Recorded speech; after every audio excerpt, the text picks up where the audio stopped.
പുതുക്കിയ വഖഫ് ബില്ലിന് കേന്ദ്രമന്ത്രിസഭയുടെ അംഗീകാരം. ബിൽ അടുത്ത പാർലമെന്റ് സമ്മേളനത്തിൽ അവതരിപ്പിക്കും. സംയുക്ത പാർലമെന്ററി സമിതി നിർദ്ദേശിച്ച ഭേദഗതികൾ കൂടി ഉൾപ്പെടുത്തിയാണ് ബില്ലിന് അംഗീകാരം നൽകിയത്. പി ആർ സുനിൽ നമുക്കൊപ്പം. പി ആർ സുനിൽ, വഖഫ് ബില്ലിൽ ഭേദഗതികളോടുകൂടി അത് പുതുക്കിയതിന് മന്ത്രിസഭയുടെ അംഗീകാരം കിട്ടുകയാണ്. അടുത്ത പാർലമെന്റ് സമ്മേളനത്തിൽ ബിൽ കൊണ്ടുവരികയാണല്ലേ?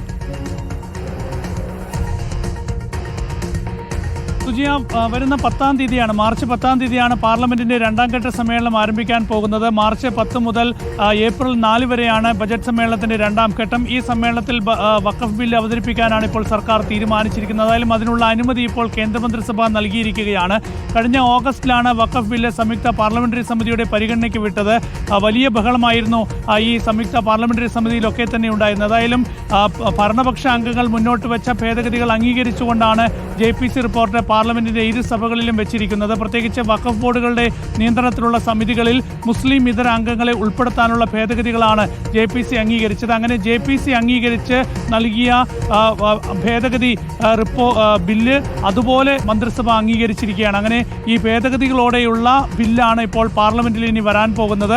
10-ാം തീയതിക്ക് ശേഷം, മാർച്ച് 10-ാം തീയതിക്ക് ശേഷം ബില്ല് പാർലമെന്റിന്റെ ഇരു സഭകളിലും സർക്കാർ കൊണ്ടുവന്നേക്കും. ഏതായാലും പ്രതിപക്ഷം ശക്തമായി ഈ ബില്ലിനെ എതിർക്കാൻ തന്നെയാണ് തീരുമാനിച്ചിരിക്കുന്നത്. വലിയ ബഹളവും വലിയ നാടകീയ കാഴ്ചകളും ഇതിന്മേൽ ഉണ്ടാകും എന്ന കാര്യത്തിൽ യാതൊരു സംശയമില്ല. ഓക്കെ, മാർച്ച് 10-ന് തുടങ്ങുന്ന പാർലമെന്റിന്റെ നിലവിലത്തെ സെഷന്റെ രണ്ടാം ഘട്ടത്തിൽ വഖഫ് ബിൽ വരികയാണ്.